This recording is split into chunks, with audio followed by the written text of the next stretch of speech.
কাচ্চি রান্না করার জন্য আমি আজকে এখানে 1.5 কেজি মাংস নিয়েছি। 1.5 কেজি খাসির মাংস, বিভিন্ন ধরনের মাংস আছে এখানে, লেগ পিস আছে, বুকের মাংস আছে, তো সব কিছু মিলানোই আছে এখানে।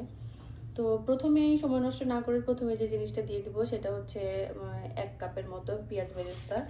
আমি 1 কাপ পেঁয়াজ বেরেস্তা দিয়ে দিচ্ছি 1.5 কেজি খাসির মাংসর জন্য। 1/2 কাপ টক দই, তেজপাতা, 3টা তেজপাতা, কিছু মশলা দিয়ে দিব। তার মধ্যে এখানে আমি প্রায় 1 টেবিল চামচ বিরিয়ানি মশলা নিয়েছি। এটা কেন দিয়ে দিচ্ছি পরে আমি আপনাদেরকে শেয়ার করব। সাথে আমি আরেকটু দিয়ে দিচ্ছি, প্রায় 1.5 টেবিল চামচের মতো হবে, প্রায় 2.5 টেবিল চামচ মরিচ দিয়ে দিলাম, শুকনা লাল মরিচ এর গুঁড়া। এই পেঁয়াজ বেরেস্তার তেলটা আমি এখানে দিয়ে দিব, প্রায় 1 কাপের মতো তেল আমি এখানে দিয়ে দিব।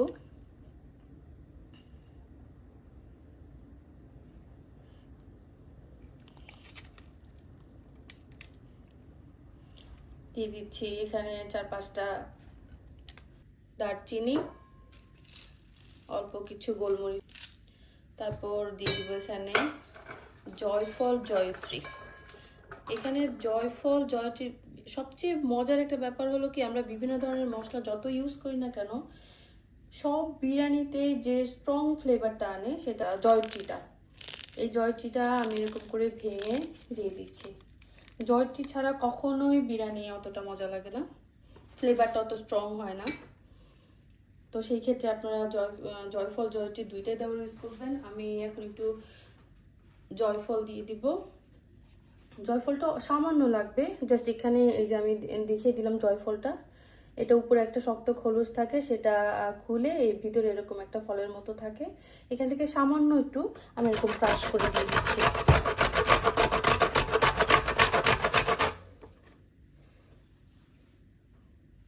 একদমই সামান্য। জয়ফলটা ইউজ করার মেইন কারণ হচ্ছে মাংসটাকে একদম সফট করে ফেলবে। আদা এলাচ, আমি এখানে একটু বেকিং সোডা ইউজ করব। এখন বলবেন আমি বেকিং সোডাটা কেন ইউজ করব। আমরা অনেক সময় রেস্টুরেন্টে গেলে দেখতে পাই যে মাংসটা একদম হাড় থেকে ছেড়ে ছেড়ে আসতেছে। এটার মেইন কারণটা হচ্ছে এই বেকিং সোডাটা। এটা মাংসটাকে এত বেশি সফট করে ফেলে এবং খেতেও এত মজা লাগে, এই কারণে আমরা আসলে বেকিং সোডাটা ইউজ করি। তো এই ক্ষেত্রে আপনারা ইচ্ছা করলে পাইনাপেল, পেঁপে ইউজ করতে পারেন। তো আমি বেকিং সোডাটা ইউজ করতেছি খুবই সামান্য পরিমাণে, খুবই সামান্য। এখানে প্রায় 2 টেবিল চামচের মতো লবণ হবে। পিঙ্ক সল্ট আমি ইউজ করতেছি, আপনারা ইচ্ছা করলে নর্মাল যে সাদা লবণটা আছে সেটা ইউজ করতে পারেন টেস্ট অনুযায়ী। অনেক ইচ্ছা করলে স্পুন দিয়ে আপনি মিক্স করতে পারেন, বাট আমি এটা মিক্স করব হচ্ছে হাত দিয়ে।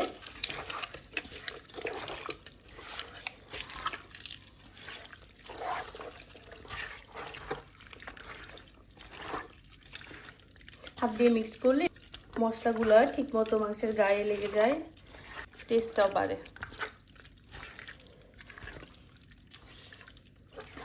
এভাবে প্রায় 3 থেকে 4 মিনিটের মতো আমি এটা মিক্সড করে নিব। একটু ট্রাই করে দেখবেন সহজ উপায়ে কিভাবে রান্না করা যায়। আমিও চেষ্টা করি সবসময় আপনাদেরকে দেখানোর জন্য কিভাবে সহজ উপায়ে বিরিয়ানিটা বা অন্য কোনো রান্না কিভাবে করা যায় সেটা। 5 মিনিটের মতো এরকম মিক্সড করে নিচ্ছি।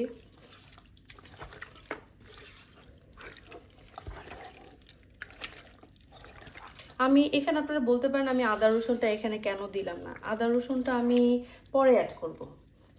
এখন আপাতত আমি এটা রেখে দিব প্রায় 40 থেকে 45 মিনিটের জন্য। এতে মাংসটা আরো বেশি সফট হয়ে যাবে। কাচ্চির জন্য তো আলু লাগবেই, এর জন্য আমি এখানে 4 থেকে 5টা আলু নিয়েছি, এরকম মাঝখান থেকে কেটে নিয়েছি। এই আলুটাকে আমি সামান্য পরিমাণে হলুদ আর একটু লবণ দিয়ে মিক্স করে তেলে ভেজে নিব। আপনার ইচ্ছা করলে এখানে গোলাপ জল বা কেওড়া জল দিয়ে আলুটাকে সাথে একটু হলুদ লবণ দিয়েও মেখে নিতে পারেন, বাট আমি সবসময় গোলাপ জল আর কেওড়া জলটা অ্যাভয়েড করি। আমি চেষ্টা করি এই দুইটা জিনিস না দিয়ে রান্না করার জন্য, কারণ আমার বাসার কেউই এরকম কেওড়ার জল দিয়ে কাচ্চিটা খেতে পছন্দ করে না। আপনাদের যদি পছন্দ হয় বা আপনাদের ভালো লাগে সেই ক্ষেত্রে আপনারা কিন্তু অবশ্যই ইউজ করতে পারেন। আলুটা ভাজি হয়ে গেছে, এখন আমরা এটা উঠাই নিব। আমরা কিন্তু পুরোপুরি আলুটা ভাজি নেই, শুধু উপরের লেয়ারটা একটু ভেজে নিচ্ছি। কাচ্চি রান্না করার জন্য কেউ বাসমতি চাল ইউজ করে, কেউ চিনি গুঁড়া চাল ইউজ করে। আমি আজকে চিনি গুঁড়া চাল নিয়েছি। রাইস কুকার পটে প্রায় 5 কাপ চিনি গুঁড়া চাল নিয়েছি আমি। এটা ভালো করে ধুয়ে তারপর 10 মিনিটের জন্য আমি এটা ভিজিয়ে রাখবো। 10 মিনিট পর এটা পানি ঝরিয়ে নেব। এখানে কিছু মশলা নিয়েছি, তেজপাতা, শাহি জিরা, জয়ত্রী, গোলমরিচ, লবঙ্গ, দারচিনি, এলাচ, এগুলো দিয়ে আমি পানিটা ফুটিয়ে নিব। পানিটা যখন ফুটতে শুরু করবে তখন আমি চালগুলো দিয়ে দিব। এগুলো দিয়ে চালগুলো সিদ্ধ করলে স্ট্রং একটা ফ্লেভার আসবে। এখন আমি ঝরিয়ে রাখা চিনি গুঁড়া চালগুলো দিয়ে দেবো আস্তে আস্তে। এখানে আমি 5 কাপ চালের জন্য প্রায় 2 লিটারের মতো পানি নিয়েছি চালটা ফুটানোর জন্য। যদি আপনারা চিনি গুঁড়া চাল ইউজ করেন সেই ক্ষেত্রে চালটা অবশ্যই 60% পর্যন্ত ফুটাতে হবে, আর যদি বাসমতি চাল ইউজ করেন সেই ক্ষেত্রে আপনাদের 70% পর্যন্ত চালটা অবশ্যই ফুটিয়ে নিতে হবে।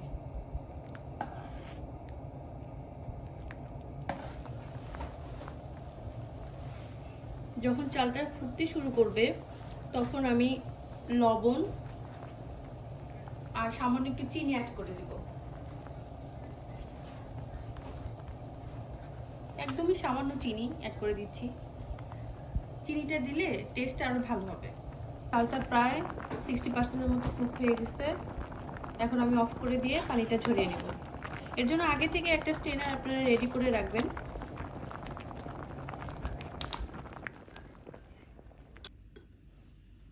চল্লিশ থেকে 45 মিনিট পর আমি মাংসে আদা রসুনের পেস্টটা দিয়ে দিব।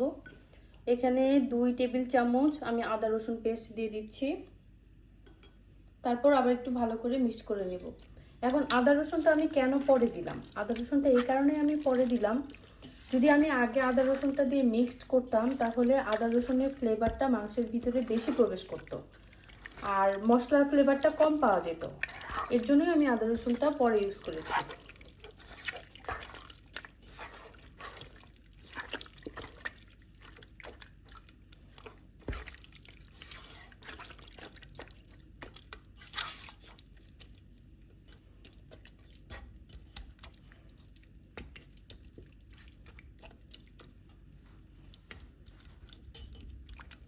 এখানে আমি উপর দিয়ে আরেকটু পেঁয়াজ বেরেস্তা দিয়ে দিচ্ছি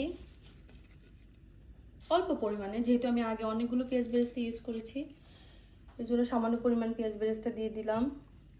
তারপর দিয়ে দিব কাঁচামরিচ, 4-5টা কাঁচামরিচ। তারপর এখানে সুন্দর করে সেট করে দিব ভেজে রাখা আলুগুলো।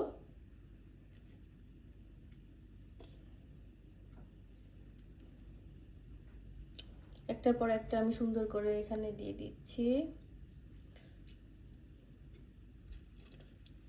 তারপর দিয়ে দিব আলু বোখরা।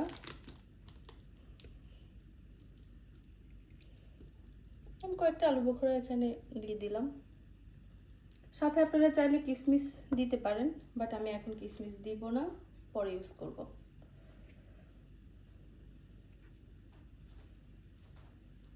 তারপর আস্তে আস্তে পানি ঝরানো সিদ্ধ চালগুলো আমি এখানে দিয়ে দিচ্ছি উপরে সুন্দর করে।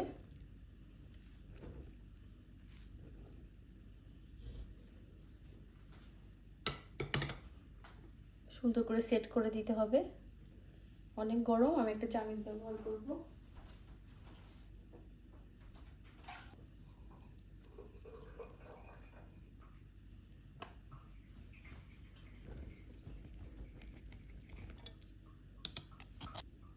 সুন্দর করে সেট করে দিব। উপরে আমি আবার একটু পেঁয়াজ বেরেস্তা দিয়ে দিব। 2-3টা আলু বোখরা দিয়ে দিব। আমি কয়েকটা কিশমিশ দিয়ে দিব, এটা অপশনাল, আপনারা চাইলে দিতেও পারেন নাও দিতে পারেন, বাট আমার খেতে ভালো লাগে। 3টা কাঁচামরিচ দিয়ে দিচ্ছি। আবার ঢাকনা সিপিটা আমি এরকম করে বন্ধ করে নিয়েছি। এখন এটা ঢেকে প্রায় 40 মিনিটের মতো আমি দমে রান্না করে নেব। প্রথম দিকে চুলার আঁচটা একটু হাই থাকবে, প্রায় 3 থেকে 4 মিনিটের মতো। তারপর 30 থেকে 40 মিনিট মিডিয়াম টু লো ফ্লেমে রান্না করে নেবেন।